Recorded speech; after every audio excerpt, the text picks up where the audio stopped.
All right, we're going to tackle a couple of more of these pseudo elements or pseudo classes.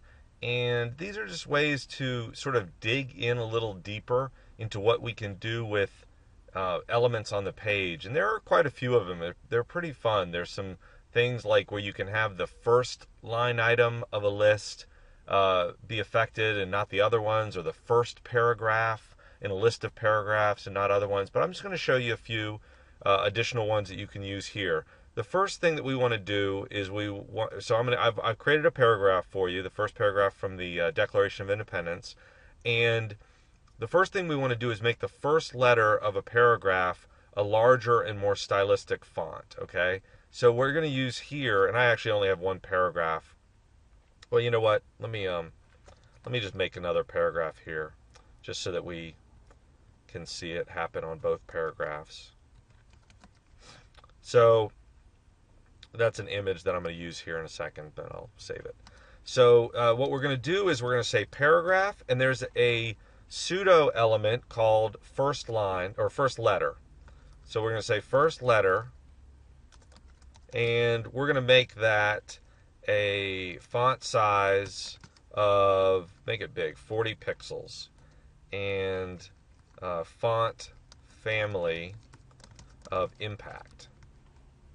So let's click that. Now what that's going to do, if it works right, is it's going to take the first letter of each paragraph. Let's just say, I'm just going to change this. Thomas Jefferson won't mind if I change his language. Right? All men are created equal, and they are endowed by their Creator with certain inalienable rights. All right, so now I have a paragraph here. Save work and show web page. All right, so you see it takes the first letter of each paragraph and it applies my elements to it. So that's good. Now what I want to do is I want to do the same thing, and I want to do that with the first line of each paragraph. So we're going to say paragraph first line, and I think... So what we're going to do is make it all caps. So we're going to say text transform uppercase. And that should make it all caps. I actually had to go back into the reference and see how it worked. But that's right. Okay, so it keeps the same first letter, and then for the first line, you can see here this is the first line.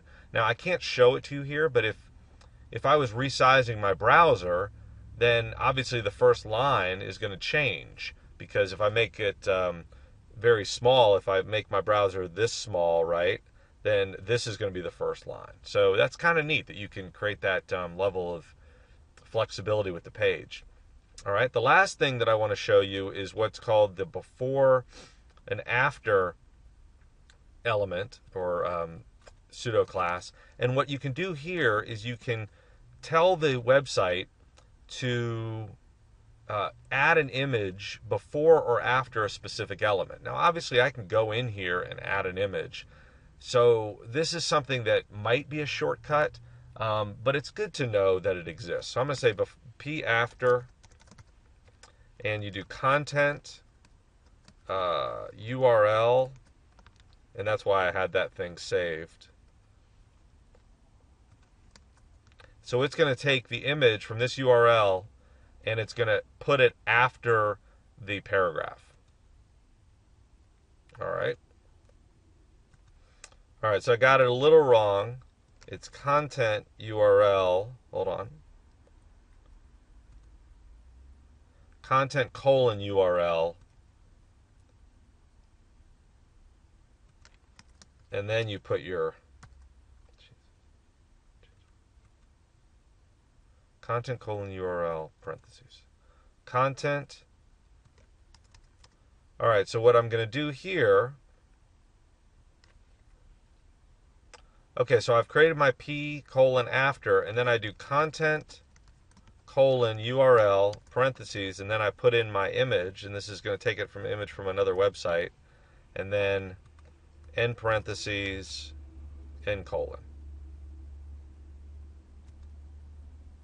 Okay, So that's going to put a picture of Thomas Jefferson after each paragraph, all right? And you can do that before each paragraph as well. You know, it might be kind of neat to have a little image before each paragraph or each element.